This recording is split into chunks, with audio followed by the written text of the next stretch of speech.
What's up, you fools? Matt, ESC United, your favorite Eurovision channel. Let's talk about Croatia. Yes, Croatia unfortunately missed out on the finals last year when Franca's Crazy didn't quite work for the juries and the televoters exactly.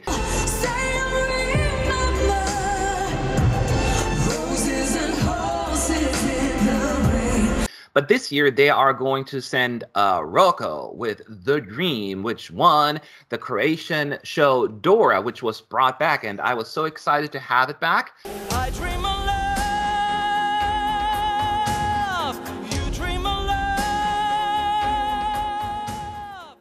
It won the televote and the jury vote, so Croatia definitely wants to send The Dream to Tel Aviv. The question is it a dream to us? Well, that's why we're here to discuss it. Everyone on the panel will share the thoughts, and then at the very end we give the scores and see where it ends up in our expert panel ranking. So, Calvin, why don't you go first this time? What do you think about Croatia? I mean, I shouldn't say Croatia, but The Dream.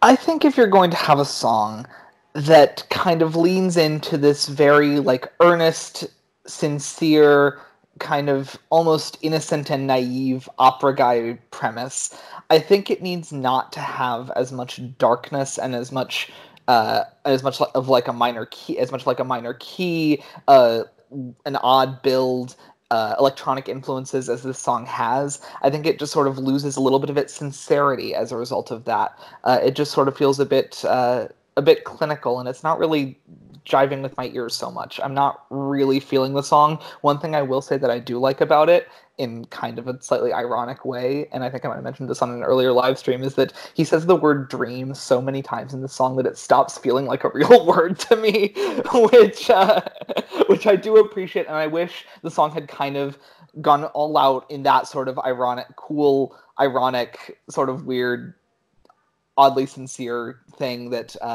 writer of the song Jacques Hudek did in 2017. Oh, all right. So, Fernando, how do you feel about The Dream? Well, I think that before having national finals or internally select a song, I think delegations are obliged to watch previous shows. Mm-hmm. We had The Dream. We had it in 2010. Okay, I get it. We had My Dream. Yeah. And it got certain similarities. The wings. I didn't think about it, yeah. Oh, yeah. This is my dream. I want to make it really happen. Forgot about that song. Yeah, go ahead. And we all know the result Malta achieved that year. And we do. The piteous side of it is that Towers of Babylon is much more famous in Croatia than which is a song that took part in the national final, right? Just to add that little piece. Second place. Okay. And it's a 90s song. We would like it in the 90s, but I don't know. As Calvin mentioned, 2010-17, they did quite well. They can repeat that. So you're not as confident about Croatia's chances from what I'm hearing here right now. What about you, Melanie? Now, let me say then something positive about it. All right. I like the Croatian part of it. I really have the feeling that he's connecting with that Croatian part. He can sing. He's a great singer, of course. But when he sings the English part, it's too forced. You hear too much, as you say, Calvin, dream. I dreamed the dream. You dreamed the dream. And it's okay. But it just missed something. And I don't think that it's the right song for Roko. And I don't think it's the right song for Eurovision. And I think it could be better. A lot better. Yeah. It's very unfortunate because you totally stole my notes here, Melanie, because I completely agree with everything you said. And I was going to say the same thing. Look, as you point out, Roko, he's a young and talented singer. I don't think anyone is doubting that. He's going to be very successful. I mean, his voice is powerful, very strong, and great control over it, right? I don't think he could hit a bad note if he tried. There's no way around to deny that. It's an amazing singer. And I kind of said the same thing about Ari from Iceland last year, where I feel as The talent is there, but I don't know if he has really figured out who he is as a singer. Like, he established himself as an artist. That's at least the vibe I'm getting from him. Like, here's a song, sing it. And I felt a disconnect between the way he was singing. That were very little facial expression. That wasn't his song. And as you pointed out, it sounded better in Croatian. And because I didn't know the words, right? So I'm like, he could have said the most poetic lyrics that I wouldn't know. But as soon as it's in English, you know what? Like, I dream of love, you dream of love, angels of God, we all dream of love. I'm like, oh my God, who wrote this? And it is painfully bad lyrically, and it is so distracting. And he doesn't click with it, and it comes across with it. Has nothing to do with his talent or his singing. It's just, it feels as he is still trying to figure out who he is, and he was just given a song, and I missed the connect there. Overall, also, I agree, not the best effort from Croatia.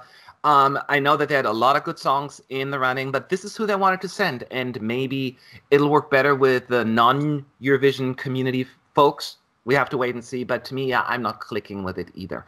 So the question is, though, based on our comments, did we rank it low as well? And did the entire ESC United team rank it low? Let's find out together. Kelvin, what's your score? I do agree with everyone who has said that he can sing the living daylights out. And I think there is some level of drama in the Croatian segment that could have worked if they'd swapped out the production and maybe given it a singer who felt like they were connecting with the song. But together, I just don't know if everything works out. So I gave this a 4. And I will also like to get in that I disagree with Matt on one thing, which is that if the Eurovision fan community is rending this as it seems to be, I don't know if the non-Eurovision community is going to get behind it. It feels very much a song that can only exist in this very lovely song contest that we are working with. And I'm not saying that is going to be popular. I'm just like, that's my hope, that maybe it'll have more of an appeal with others. I'm not saying it's going to have. So how dare you putting words in my mouth? No, I'm kidding. No, I'm hoping for him, because I mean, I want every country to do well. Even if I'm not connecting with the song, I'm not rooting against the song. And if someone does well, then there's a reason. So you can only applaud for it. So I want to be very clear about that. Fernando, what's your score? It's a 3.5. 3.5. Yes. So, I'm the cheapskate, I know that. Straight. No, actually, that's fair. Melanie, what did you give it? I gave it a 5.5 because I see talent in Roko, but yeah, the song, it just breaks my heart that he has to sing this song. Yeah. Yes, I hear you. I hear on that one. You were all... If anyone watches all my other reviews, you know that I'm a kind person. With Croatia, I really tried to be reasonable with my points, and I gave it 3. I know. Actually, it's Roko's voice that brought it up, because it's really the song that I always skip. And when it's a skippable song on a CD, I cannot give it high score. And I feel bad, because as much as I love Croatia this year, this is really low in my ranking this year. But if they do well, then I'm happy for them. But I gave it 3 points. So this is not necessarily the highest score from us, but maybe the 4 of us, maybe we were overruled. The total score that was given to Croatia by the ESC United staff is 4.53. 4.53 for Croatia. That is definitely, if you think of 5 being average, below average for sure. Any shocks there by anyone? Surprises? I'm shocked a little bit that it's as high as it is. Oh, really? The rendings I thought was a lot more universal, and I'm happy that it has its fans. I support that. It's a pleasant surprise for me that it's as high as it is. But I am surprised. Fernando, you surprised at all? Well. Let's wait for Tel Aviv. That's your answer to everything. Let's wait for Tel Aviv. Yes. Because at this point, we're judging this thing from what we've seen so far. But magic can happen. Yep. It's Eurovision and it's a TV show, so yeah. Try going onto a Eurovision message board in April of 2017 and saying Jacques Hudek was going to qualify. and Yeah, that's look true. what happened. That is true. Melanie, do you think that any of the staging should change? Looking at this right now, the wings. Definitely, I think so. But I don't know. It didn't work for me. It's look at weird. He's wearing that white jacket, leather jacket with the white wings, and I was like, why are you wearing this? Maybe if he flied over the stage, maybe it worked then. But now it's just. Yeah. I don't know if people of Europe will connect with this then if he's wearing this. So it has to be changed a lot. Yeah. Will it work for Eurovision?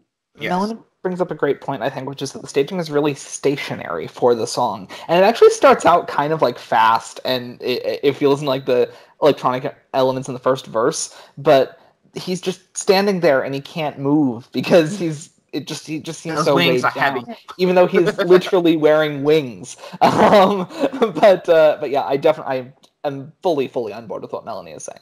Yeah, me too. It doesn't sound very angelic, the song, to me anyway. It's not an angelic kind of song when I think of angels singing. So it seems a little disconnected. But I'm sure they're going to, they have very little time, very little budget. I'm sure they're going to come up with something. But that's our score, our thoughts. Now it's your turn to disagree or agree, maybe. Leave your thoughts below in the comment section. You can get our full scores on our website. The link is in the description box. And you can also vote in our poll. If you think this should be way higher, this is your chance. Vote for it or don't. Thanks for watching. We got to move on because there are so many more reviews to do. Thanks. Have a good day. See you soon.